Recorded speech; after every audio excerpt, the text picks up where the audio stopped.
You know that feeling? You get this brilliant idea for a business, but then one thought just stops you dead in your tracks. I don't have any money.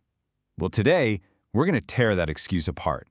Let's dive into the real roadmap for building a business from absolute zero. This is probably the single biggest myth holding people back.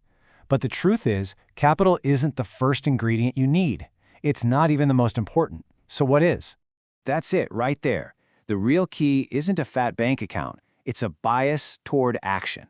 It's that simple decision to just do something right now with whatever you've got. And honestly, this one little shift in thinking changes the entire game.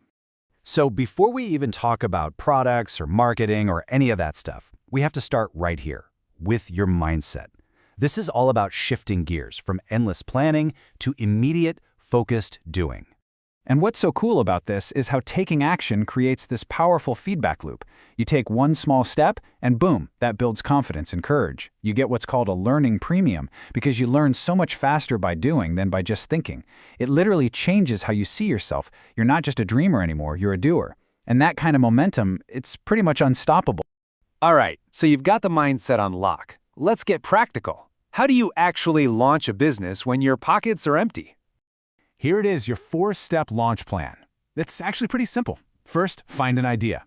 Look at a skill you already have or a problem you've solved for yourself. Next, and this is so crucial, get out there and talk to potential customers. Find out if they'd actually pay for it. Then, don't spend a dime. Use all the amazing free tools out there. And finally, the magic step. Fund your start by getting customers to pay you before you deliver. That proves your idea works and gives you cash to get going. And that leads us right into a really core concept here, the MVP, or minimum viable product. This is not your perfect, final, polished product. No way. It's the absolute simplest version you can create to prove that people will actually open their wallets for what you're selling. And Zappos is just the perfect example of this in action. The founder didn't go out and build some giant warehouse. He just went to local stores, took pictures of their shoes, and posted them online. When someone bought a pair, he'd literally run to the store, buy the shoes, and ship them out. He proved his entire business model, that people would buy shoes online without building any expensive infrastructure first. Genius. Okay, so you're in motion. You've got your MVP out there. Now you need a system to navigate all that uncertainty, right? Well, that's where the lean startup methodology comes in. It's all about being smart, fast, and able to react. At its heart is this super simple but incredibly powerful cycle. Build, measure, learn. Your goal is to race through this loop as fast as you possibly can, because the speed at which you learn is your biggest competitive advantage. It all starts when you build a small feature, or just a really basic version of your product. Then, you immediately put it out into the world and measure how your customers actually react to it. What do they use? What do they ignore? What do they love?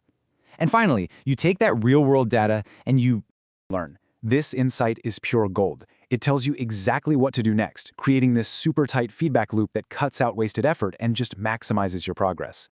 But here's the thing. What you measure is absolutely crucial. Don't get trapped by vanity metrics, like total downloads or signups. Yeah, they look good on a chart, but they don't actually tell you anything useful. You need to focus on actionable metrics, things like your customer conversion rate. That's real data you can use to make smart decisions. Now, sometimes all that learning is going to tell you something you might not want to hear. Your initial idea was wrong. But that's not failure. It's an opportunity for what we call a pivot. And a pivot isn't just a random change of plans. It's a structured, strategic shift based on what you learned from your customers. Fun fact, Groupon actually started as an online activism platform before it pivoted to become the group deals site we know. Okay, so you've done the work, you've found something that's clicking, and you're starting to grow. This is the dream, right? Well, this is also where a new kind of hidden danger pops up, growing too fast. I mean, look at this number. A staggering 70% of startups fail within their first 10 years. And a huge reason for that is scaling prematurely, trying to grow before the foundation is actually solid. And if you dig into that, over 80% of those failures point to one big problem. They just run out of cash. Growth costs money, and a lot of times the revenue can't keep up with the expenses of trying to expand so quickly. And it's not just about money. Growth can absolutely wreck your customer experience. Think about it. 42% of people will just ditch a brand after a single bad experience. And that's exactly what happens when your operations can't keep up with all the new demand.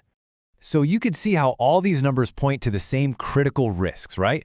Your team gets overloaded, so quality starts to slip. You burn through cash like crazy. Your best employees get burnt out and leave, and the very culture that made you special in the first place starts to disappear.